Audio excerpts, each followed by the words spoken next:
All right, another episode of Splash Hit. We're over in London, England still. I'm at Susan. It's Wayne's World. Wayne's World. Excellent. We're in the same place, if you could tell. We're at Susan's house. Why isn't there a screen right here? Yeah, we're in Susan's house in Camden. And we just got back from Liverpool. We saw a Premier League match. We're going to get to that later because I want to talk about how cool that was. I'm not a soccer guy. All of a sudden, a soccer guy. But, this is a Giants podcast. We're going to talk about Giants. And there's been a lot of talk about the winter meetings and trade chat. So we've talked about free agents.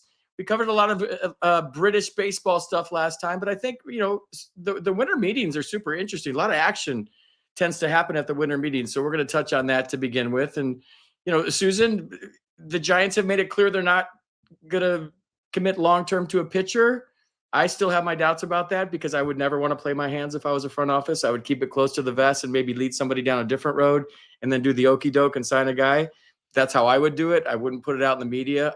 No offense, but maybe we talk about some trade things with the Giants and the winter meetings coming up. Well, I know we've obviously chatted about this a little bit beforehand, but the big question on everyone's mind is, would the Giants trade Bryce Eldridge? That came up last year. The Giants were pretty clear. No, of course not. We're not going to trade Bryce Eldridge. And teams that talked to the Giants that asked about Bryce Eldridge, and I talked to a few GMs after that, got shut down pretty quickly. What do you do? Would you trade somebody, a 21-year-old with potential 30 to 40 home run power? You got to look at the 20,000-foot view of this, I think. And I jokingly said a couple of podcasts ago with you that I would trade him for Bryce Harper.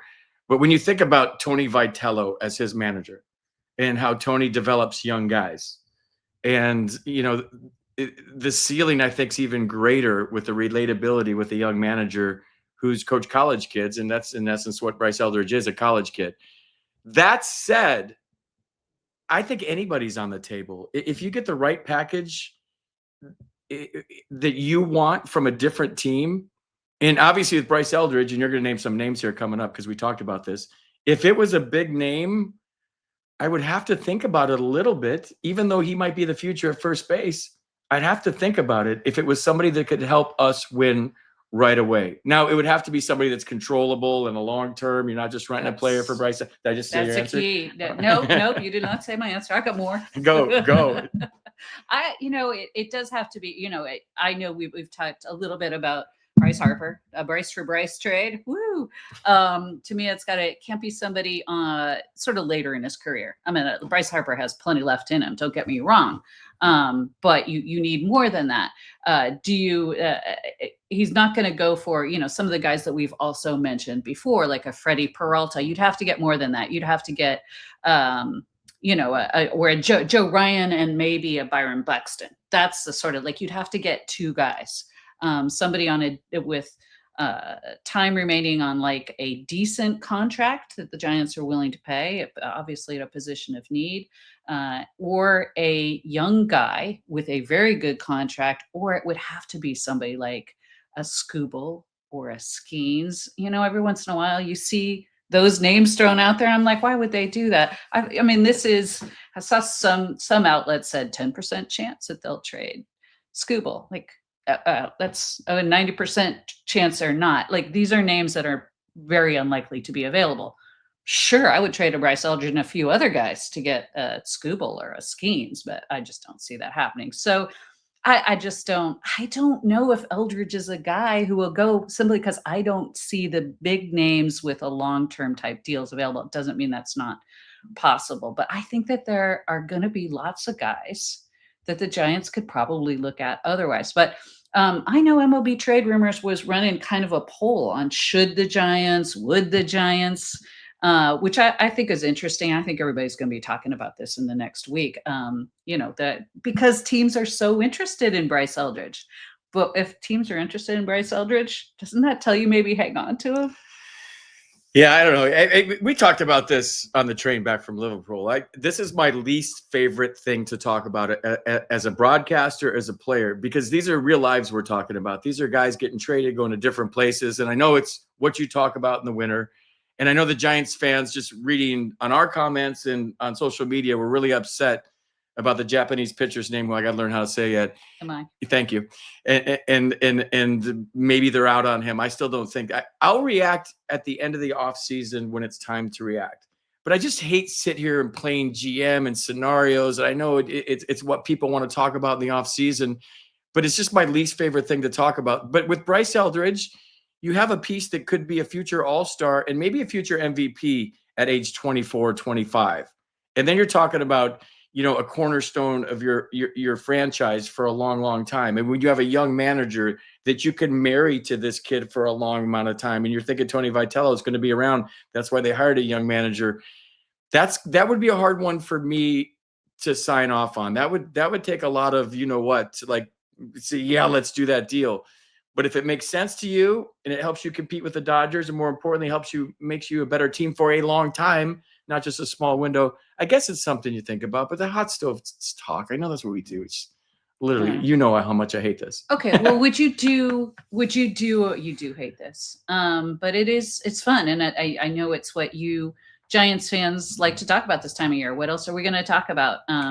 We will talk about some other things later. I think we'll talk a little bit of Sam Hentges, maybe a little bit of Casey Schmidt and his wrist. But would you do like a Hunter Green maybe for Bryce Eldridge? Throw in someone else if they're going to get a top line starter via a trade rather than a big deal.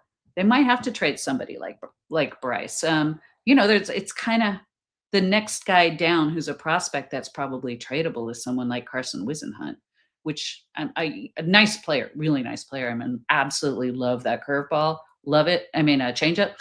But I don't think you're going to get a huge haul unless you throw in Bryce Eldridge. You trade for Bryce Harper. You sign Kyle Schwarber, put him in left. You sign JT Realmuto, and then you call yourself the Philadelphia San Franciscans. And then that's your team for the year. But I mean, jokingly, but if you had those guys now, we've seen this in the Premier League, and I used to hate soccer before I came to this trip, and now I'm starting to like it a little bit. It's not always spending the most money, and I know Giants fans are going to hate that comment because of the Dodgers, but it's more about people buying into their roles and trying to be all-stars at their roles and buying into the philosophy of an organization. Because you can go out and get all the best players, and if they don't mesh and they don't come together, we talked about the Dodgers when they won the World Series. The reason why the Dodgers won the World Series is they had really good players, but players that keep each other accountable and buy into playing winning baseball. If everyone's just trying to put up their numbers and everyone's just trying to get their media endorsements over here, all of a sudden you have a fractured group. I always said the greatest thing about Joe Torre with the Yankees in the late 90s and early 2000s was he got everybody to check their egos at the door. And I've told this story on air many times. First day of spring training as a Yankee, Jason Giambi went there on the big contract. I went as a non-roster invite. And the very first day of camp, Joe Torre came in and he said, hey, look, if we win here, everything takes care of itself. But Mr. Steinbrenner says anything but a championship is a failure. And he goes, I get too much credit as a manager. He goes, Jeter gets too much credit as a shortstop. He goes, Jorge Posada and a Rocket. And he just went around the room. He said, but if we win, everything takes care of itself. And he was so magical of getting all these egos to check themselves in at the door and to be synergistic in an approach where it's all we care about is winning a championship and having a parade. And I think Dave Roberts has done that brilliantly in Los Angeles, where you could have all this talent. Your team here, the soccer team that you root for, Liverpool, they went out and signed 1 million guys for $1 million, and all these guys are making a lot of money and they can't win.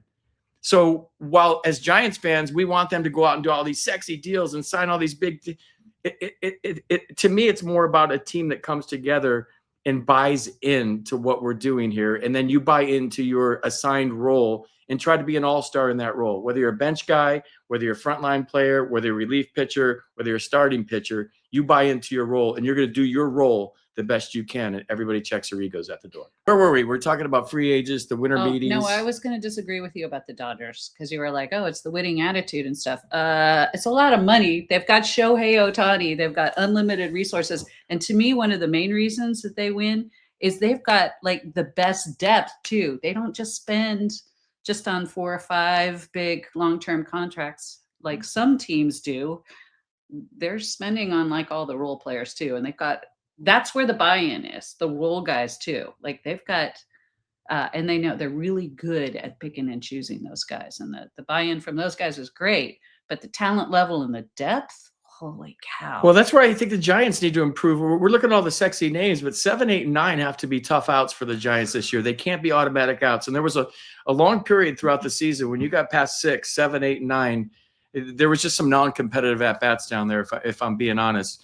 And when you have a guy like Miguel Rojas, who won the Dodgers the World Series or was a big part of it, or, Kike Hernandez, and you look at guys like that, they don't have to be 300 hitters, but they have to be able to bunt a guy over. Give me a good 7, 8, 9 pitch at bat, foul some pitch, draw a walk, hit behind the runner, be adept with the bat to do it, perform a hit and run, and just be a tough out. You can hit 230, 240, maybe 250 and be a tough out. Yeah. But now you're making the pitcher fire bullets. You're getting into bullpens, which I don't even know if that's a good thing anymore because everybody throws 110 in the bullpen. But just make the lineup a little more tough to get through at the bottom of the order. I think those guys picked it up with Drew Gilbert and Patrick Bailey toward the end of the year, where he started to grind out some at bats. But that would be the first thing. I mean, we're talking about starting pitching, we're talking about bullpen, we're talking about signing a big bat.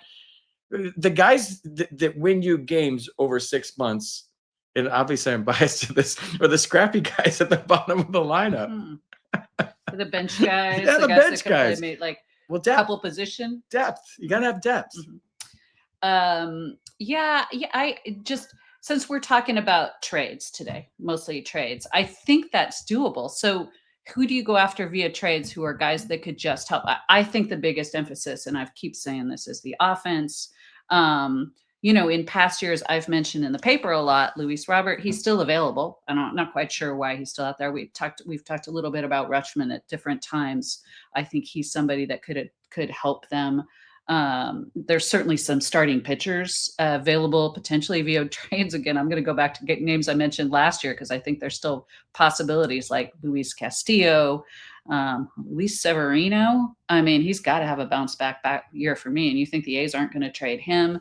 So I think there's going to be an awful lot of possibilities via trades that way. And these are not guys who are going to take a Bryce Eldridge to get at all. Yeah. What are your thoughts on picking up maybe a couple extra guys from via trades who could just, like you're saying, help somewhere? Yeah, I mean, just trade for all the Luises, according to you. Just everybody named Luis is a Giant next year, and then according to me, everybody in Philadelphia is going to be a Giant this year. Rob Thompson's just named the bench coach. No, but we've all got our things, I guess. No, you can be creative in trades with it just to bolster your bench. I just think depth, and when you have injuries, and the Giants just found out that Casey Schmidt had surgery, so we should probably touch on that. Yeah, just all the stuff I said before. I don't want to repeat myself like I do on this podcast every single time. Stephen Kwan? Sure. Oh, please. Yeah. Yes, and then make him the leadoff hitter. Yeah, he puts the ball in play. He's a Gold Glove left fielder. He's got a cannon. He beat the Giants with his arm last year. He's a local guy. That to me, that's your leadoff hitter, and you just put him there, and it makes you go from here to here immediately with one player. I mean, I'm not surprised his name keeps coming up in trade rumors, which it did last year at the trade deadline. I'm surprised that it does keep coming up because look what he's done for that team, and that's a playoff team. That's another one where I don't see it happening, but people talk about it so much. I always go like, is there something to that? But then he stays. I'd say if I'm Stephen Vogt, and we both know Stephen Vogt pretty well, I'm saying like, yeah, no, I'm hanging on to that. That's Steven. Like they're hanging on to the Stevens. I'm going to get all the Luises. They're hanging on to the Stevens in Cleveland. That's what I say. But you listen to everything as a president of baseball operations, a general manager. That's why nobody's off the table. Because you throw trades out there. You've put some lines in the water. And if all of a sudden somebody bites and you're getting the best deal ever, like the Trey Turner deal to DC from the Padres. Like that was Pedro Martinez got traded to the Montreal Expos because of Mike Lansing playing in A-ball for the Miami Miracle. The Miami Miracle didn't even have a big league affiliation. Mike Lansing played at Wichita State University or Wichita. I forget which one. He got drafted by the Marlins. Can you imagine your whole life and you finally get drafted by the Miami Miracle? I'm sorry, the Miami Miracle. Let me back up a little bit. He got drafted by the Miami Miracle with no affiliation, just an A-ball team in the Florida State League. The Expos scouts saw this kid at A-ball and said, look, he can really play. We like this guy. So Delino DeShields was the incumbent first baseman for the Montreal Expos that was all-star quality. They saw this kid in A-ball, and they traded Delino to Shields to the Dodgers for some kid named Pedro Martinez. Then he was Ramon Martinez's little brother. He didn't know where the ball was going. He had a big arm. So you can make creative trades, and all of a sudden they're historic trades. And the Trey Turner one, I can't even tell you who Mike Rizzo got sent to the Padres for him. But like, so those are the kind of things you always have feelers out there. And if the fish bites and you're like in your room going, no way they're going to do this trade. Are you kidding me? That's when you pull the trigger on these. And sometimes it's not the big names, but if you rely on your scouting and your development department, and you have boots on the ground and you've put all the hay in the barn and done your homework, you can really fleece some organizations with some great trades. Well, I'm glad you mentioned the Miami Miracle, by the way. As an aside, the first player that the Miami Miracle ever took in the big league draft was in 1988. They took Paul Carey, a friend of mine from Stanford, won the College World Series for Stanford the year before. Fantastic dude. I think it was 88, somewhere in there, 89 maybe. He was a little younger than me, so I might be getting the year wrong. This was a great player, really great player, never to be heard of, really, basically, again, because he went to the Miami Miracle. He didn't get drafted by a real team with development program. Such a shame, man. And like, I'm sure he never complained about it, but I would have. I would have. Yeah, that was crazy. Who'd you get drafted by? I don't know. An independent team in the Florida State League named the Miami Miracle. Where are you going to get called up to? Nowhere. So brutal. So brutal. What a dark kind of few years in baseball history with a Miami Miracle somehow getting into the draft. All right, let's talk about the new player for the Giants, a relief pitcher. We both did our homework today once we got back into your flat here in London about the lefty in the bullpen, Sam Hentges. Did I say that right? Mm-hmm. Good. I'm a broadcaster that's bad with names. You guys should see before the broadcast. I'm running around the booth going, how do you say this guy's name? How do you say this guy's name? But when I go on air, I know all the names. So maybe you want to talk about the newest lefty for the San Francisco Giants. Well, Sam Hentges, it's interesting. He's 6'6". I like that. I like that with a lefty. He's coming off a couple surgeries, kind of a minor arthroscopic knee surgery, but he's also coming off a shoulder capsule surgery. And most of you, and certainly you, know that when you talk about pitchers and shoulders, that's the one you don't want. It's not always in sort of an automatic return. There's usually a hiccup. Look, this is I think it was a $1.4 million one-year deal. It's not a huge investment. If they try it and it works, fantastic. He could look great. The stuff, you're going to talk about that in a second. The stuff sounds phenomenal. And I remember seeing him. He had a great year in 2022, kind of like everybody kind of took notice. But he was released. This is a younger guy coming off of a release and a major shoulder surgery. So the concerns there. And I know there were a lot of eyebrows raised when Joey Lucchesi was not brought back. My feeling is you can still re-sign Joey Lucchesi if he doesn't go elsewhere. Obviously, he's got that option to go anywhere he wants. He's local, all things being equal. Kind of hope he'd like to come back to the Giants. He seemed like a good fit.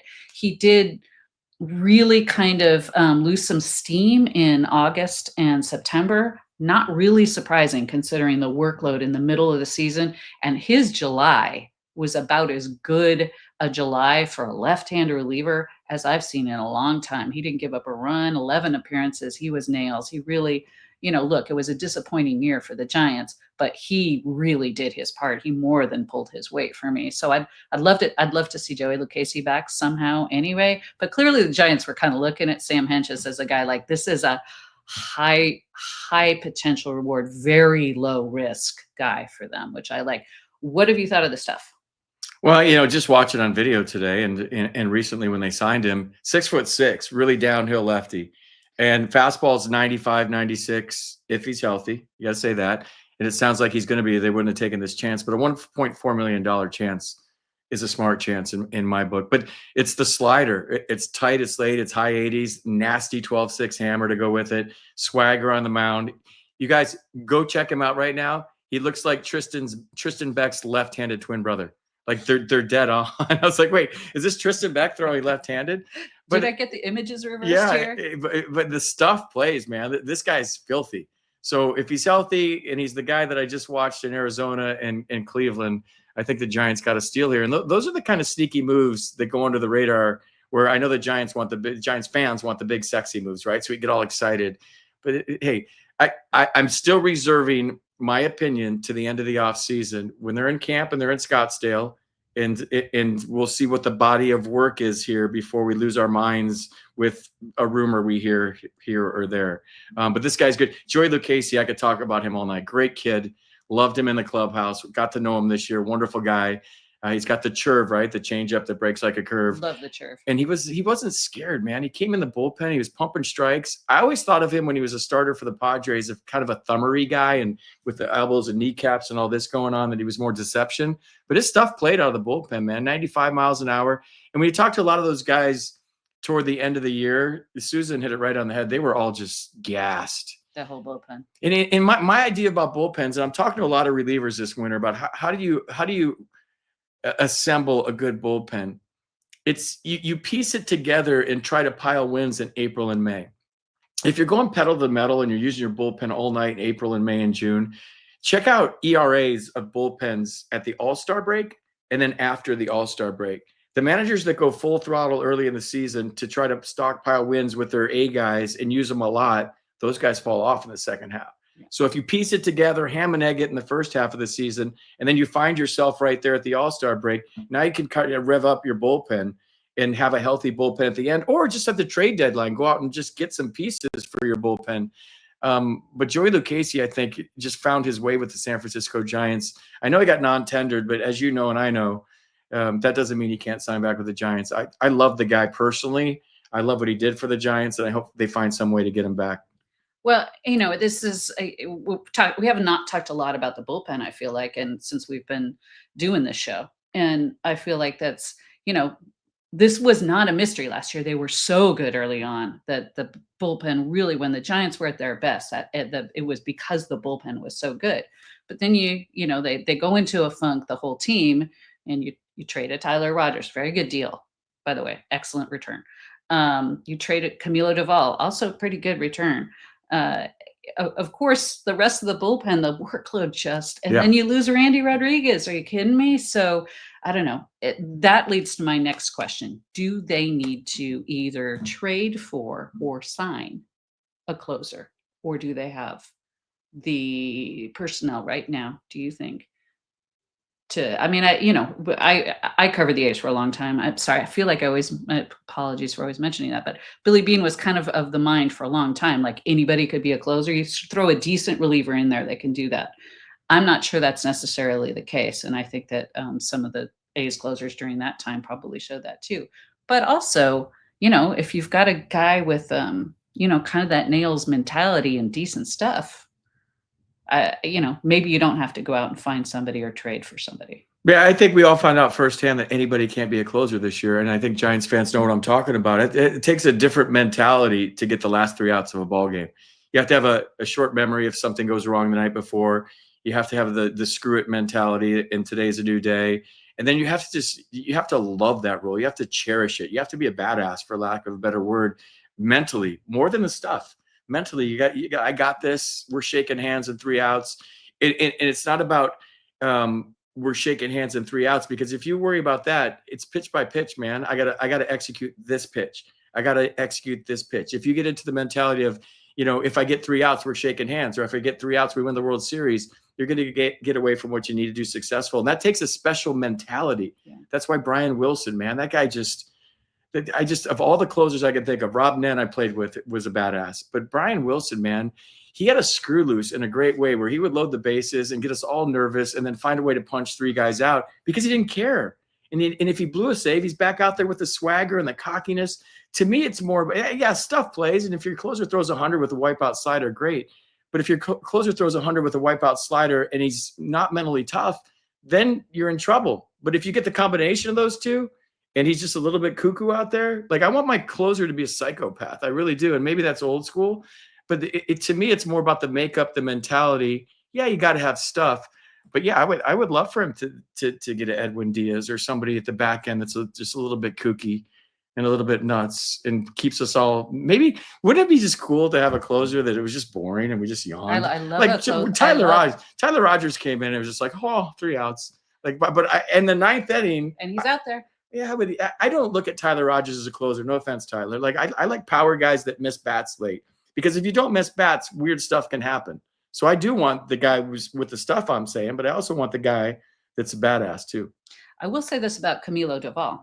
This time last year, when a lot of people were saying the Giants should trade Camilo Doval, or there's going to be interest, and there certainly was interest in Camilo Doval, and Buster Posey and Zach Manassian were saying, like, hang on, he's not a guy that we're thinking about trading. Came the trade deadline and he was gone. Like, everybody to me is tradable, and Camilo Doval was kind of a good example of that. However, in retrospect, once Randy Rodriguez goes down, you go like, oh shoot, like, man. Yeah, Camilo's ship sailed with the Giants though, man. They gave him probably. so many chances, and he the pitch clock thing and the balking thing and the the tranquilo thing's cool when you're saving games, but it's not cool when you're walking guys and giving up runs. So I think there was a lot of frustration in the organization with not the person in the clubhouse, because he's the nicest guy in the world, but maybe what was going on the mound, and it just, you know, he tightened up the running game thing with the slide step, but there was just so lack of attention to detail when he came out there that I think it got everybody, including everyone watching this podcast right now, a little on edge. And I thought that was a good trade, just because sometimes in an organization your time is up and it's good to get a change of scenery. Yeah, the strike throwing obviously became a real problem at times. And, you know, he'd fall in love with the slider or the fastball, and would just get a little predictable one way or another. But man, I love a guy that throws 103 with a nasty slider. He was pitching against the Rockies last year. We're doing the game, and this just came out. You guys that have listened know that every once in a while it just comes out. The tying run was on second for the Rockies with one out, and he just walked into third base with a stolen base. So now, like a sac fly, a ground ball through the drawn in infield, whatever scores him. And on the air, I go, he didn't even pay attention to him. It was like there wasn't even a runner on second. And then all of a sudden, I'm like, well, maybe I shouldn't have said it that emphatically on the air. But like, that was my natural emotion coming out. And I think that happened one too many times for everybody involved. So yeah, he's a Yankee now, but now you got to find a closer. Yeah. So I will be at the winter meetings next week, as you know. We'll be doing 2 shows next week when I'm in beautiful Orlando. So I'm sure we'll have tons to talk about. Do you have any winter meeting stories? You played long enough that you must have some good stuff coming out of winter meetings. Well, mine's not as a player, because nobody ever talked about me in winter meetings. My name never came up anywhere in a winter meeting anywhere. You weren't in the top 10 possible trade guys, or no. Who's gonna sign FB? No, they didn't. My name never came up. But as a broadcaster, I was telling you this the other night at dinner. A strange thing happened to me when I was in DC. The Marlins and Jeffrey Loria courted me as a broadcaster for the Marlins, and out of nowhere just cold called me and said, we like the way you do it. We want you to be our broadcaster. What's your contractual status? And then I ran it through the station that I was at, and then all the Fox execs flew into Florida, and I flew in and had this cloak and dagger meeting with all these high ups for Fox and the owner of the Marlins, Jeffrey Loria. And apparently I did well in the interview process, and they offered me a 4-year deal. And in DC, when I was a broadcaster there, it was like 1 year and an option. There was never any security. Yikes. So when you got done with your deal, are they going to pick up my option? And we were always on pins and needles, because we never had any job security there. And so they came with this massive 4-year deal after this. And I had no idea that you could make this kind of money in broadcasting. So I actually, my agent called me, and I got a little teary-eyed, and I was really thinking about going. So the winter meetings that year, is this where the story kind of ties in, was in DC at the National Harbor Hotel, which was 2 miles from my house. And Jeffrey Loria, and is it David Sampson? David Sampson. David Sampson calls me to a hotel suite. And it's like I'm in an episode of like a gangster movie in a mafia. So I go up to their hotel suite and like, we need an answer. Like we need an answer right now on your deal. And I said, wow, this is a big move for me. I've been in DC for like 6 years now. I have a friend group here, and this is my home, and to kind of like uproot it for this. And they're like, no, we need an answer right now. And I was getting pressured. Like they were just going to whack me if I said no. So I said, you guys give me 2 hours. I've never told this story publicly, by the way.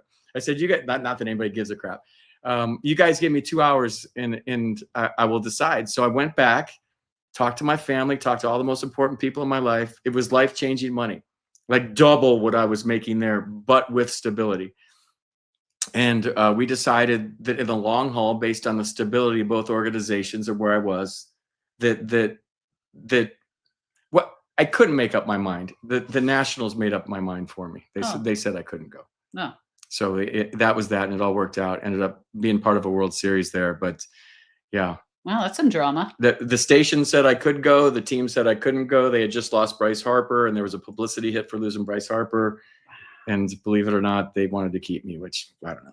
I'm happy where I'm at right now, though. Couldn't be more happy. Believe, baby, believe. Little drama there. I didn't realize there was broadcaster drama there, except for like the Frick Award, which that will be announced next week, and so will the results of the Eras Committee. The Contemporary Eras Committee is meeting. Interesting to see that Juan Marichal is on that list. So Barry Bonds is back up again. So I'm sure we'll be talking about that. Crook and kite, crook and kite, crook and kite. Crook and kite, crook and kite, together. Crook and kite. Please do it. Did I say it right? Do it. So we were just at a soccer game last night, and Premier League soccer game. And like I said earlier, soccer and I aren't friends. But Susan's a big Liverpool fan, Liverpool FC. And so we take a train to Liverpool, and we get to see one of the coolest sporting events I've ever been to. And I've been to everything, you guys. I'm not going to bore you with all the things. But the passion and just the atmosphere there, and everybody in this country talks about soccer and their team no matter where you go. You mentioned Liverpool. And so I tweeted this out, you guys. Check it out on my Twitter, @FightinHydrant. It's everybody singing a song. I'm going to let Susan take it over here because this is her team. But I've never seen an atmosphere like this. So intimate, so passionate. The fans are singing songs the whole game. They're on their feet. We didn't sit in our seats. You don't need seats there, but we didn't sit in our seats. And then we were in a section like called the Cop, which I found out what that meant today, like right behind the goal. Susan's friends got us amazing tickets. But I was just thinking while I was watching the game, and I'm telling you, I got a little emotional. I'm a sensitive Italian man. There was a couple times that I was like kind of doing this last night, especially when they scored to tie the game at 1. It was just one of the coolest things I've ever been a part of. And I'm wondering, I know it's hundreds of years of tradition, but that would be so cool if we had songs in baseball at the stadiums where everybody was singing and participating and into it like that. Yeah, the nonstop singing, I love it. And we went to a pub called the Sandon beforehand, which is kind of a pub of lore in Liverpool. That the team was actually sort of founded there at the club. They had paperwork done, and a guy was singing and playing all of the sort of songs that they sing along with during the game. So we kind of got a preview. I've been to a number of Liverpool games. My buddy, yet another of my British baseball fan buddies, Dom Clark, who's fantastic. You're the second big league player he has taken to a game, because he took our friend Brandon McCarthy to a Liverpool game, and Brandon's a huge Liverpool fan, so he loved it too. But yeah, I love the singing. But you know what they do? There's a lot of singing and music when you go to winter ball games, anywhere in the Dominican and in Mexico. And when you go to Japan, there's the singing and flag waving, and in all of those countries, it's just a lot more lively. But I remember when, of course, Oakland had the drummers. I remember during the playoffs against the Yankees, George Steinbrenner calling Billy Bean, of all people, and saying, "You got to shut that down." And Billy's like, "Yeah, what? That's not something I'm in charge of. You could complain somewhere else." So that's just not really a thing that they do. Why not let's get a little bit more color. I know it's every day, and maybe that's it. It's harder to get sort of groups of people that are sort of similar enough every day to do it, but I don't know. And winter ball in Mexico, when I played for the Navajo Mayos for 2 years in the winter league in Mexico, and instead of beach balls bouncing around the stands, they had dead roosters. They're just flipping dead roosters around. Then you catch the dead rooster, you flip it, and there's like 3 of them going around the whole time. I'm like, wait, is that a dead rooster in the stands? Like, what happened to like a beach volleyball? And sometimes the dead roosters made it on the field. Okay, Peter would not like that. That would not. I'm not sure I approve. Woo-hoo. I prefer the dog bark in the park type days. Yeah. We do have that. That's good. Yeah. You know what? The rules are a lot looser in winter ball than some of these. When I was in the Dominican writing stories and taking Spanish immersion that didn't really work well enough, I was in the press box at Licey, and they kept offering me rum in the press box, and they were all rooting.